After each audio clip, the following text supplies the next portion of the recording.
Will they keep rolling after a dominant showing against a solid Baltimore team that has a legacy of good defense? When Bruce said that for 2 years, you were fine It's in with their it. DNA, defensive. Meanwhile, A.J. Brown frustrated.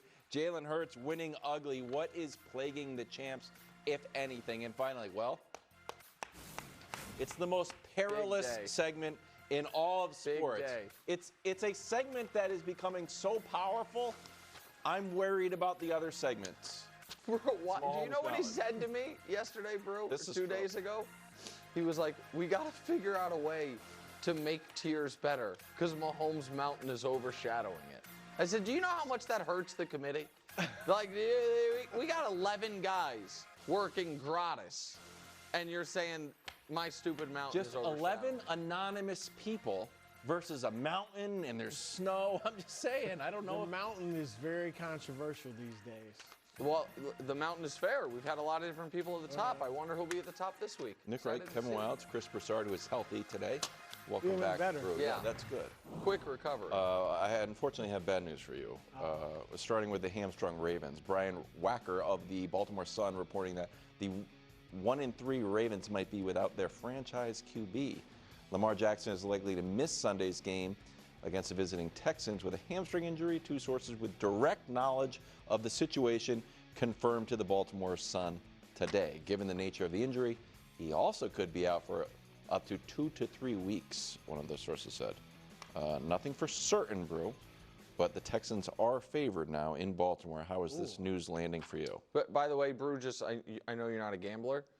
Monday morning, the Ravens were 6.5-point favorites, and they are now 2.5-point underdogs. So that is a 9 points of line movement. And Monday morning, we knew about all the defensive injuries. Yeah. You know what I mean? That's a 9-point line movement based, I think, off the Lamar news. It's kind of fair. Yeah. I mean, he's worth that. Yeah, without him, they're in trouble, obviously. Look, they got the Texans and the Rams. The Rams, if Lamar's not in that game, you would think the Rams are just going to have a field day against that defense. So, and if Cooper Rush, do they try to bring in Tyler Huntley? I don't know. He's available. Remember, he was a Pro Bowler there. Is he available? I thought he's on their practice squad.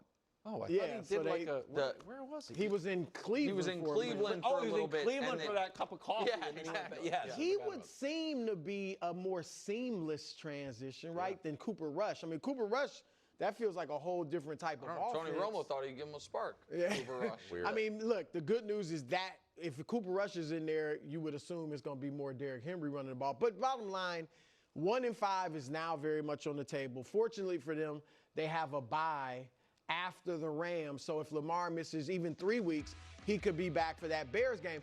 That Bears game, Nick, I'm saying that could be the season. Let's assume Lamar is back, and let's assume they're 1-5 and Lamar gets back. If they lose that game to the Bears, it's pretty much over. Because 1-6 to run the table, I think the division's going to be tough to run the table in. Yeah. Cincinnati's obviously going to be not tough, but Cleveland's a tough out. And Pittsburgh, their defense is playing well. And that's always a good game. They're always tough. So you don't want to go into. Can we throw that back up there? I'll say my point about the Bears is this. If they lose to the Bears, obviously they'd be 1-6. But then it's also beyond the record, it's like, well, a lot of these teams could beat you if the Bears are going to beat you.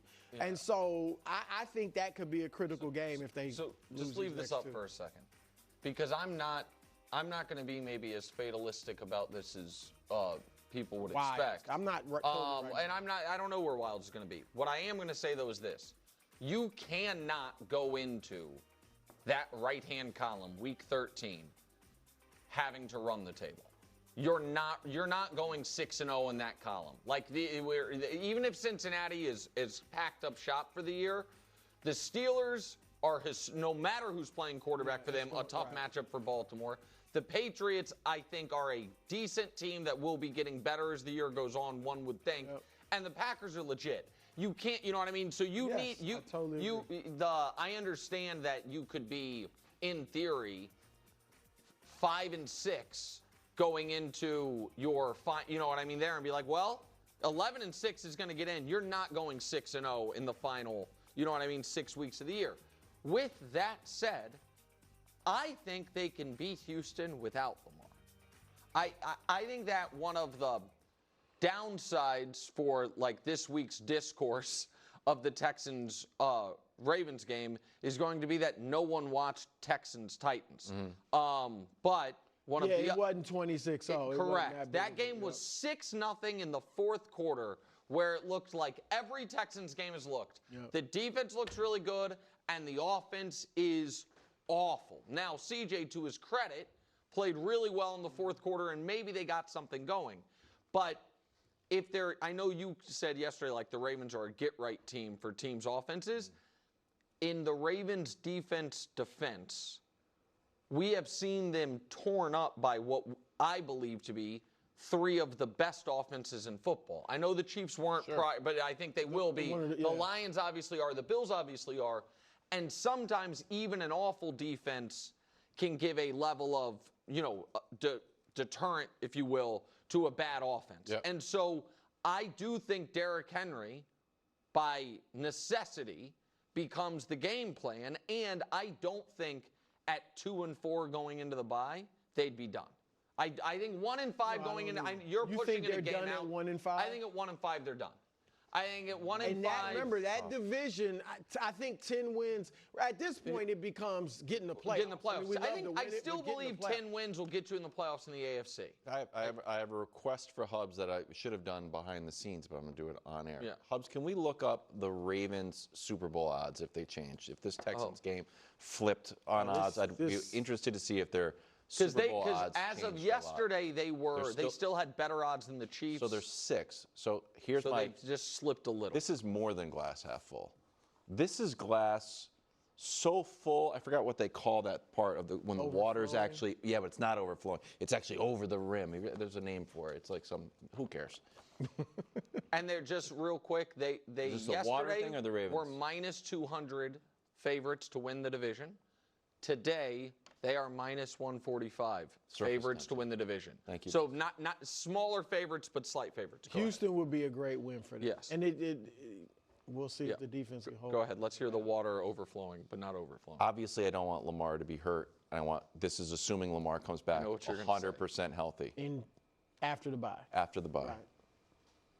I don't hate the Ravens going through a very strenuous, tough, woe is us, we've got to get right, let's circle the wagons period for the first 30% of the season, and then rocket ship into the playoffs. Once he gets back? rather than peaking at week 8, wow, the Ravens won a game 48-10, Lamar had 5 touchdowns and was throwing behind-the-back alley-oops. Right. A team that's has to just really. We haven't seen that. That's not bad as long as you get in the playoffs. That's the thing. It's starting to get to a point where they just can't afford too many more losses. So that I like that. So adversity. If they go in as, let's say they went in as the 6th seed. I mean, ideally you'd want to probably get the winner of the AFC South.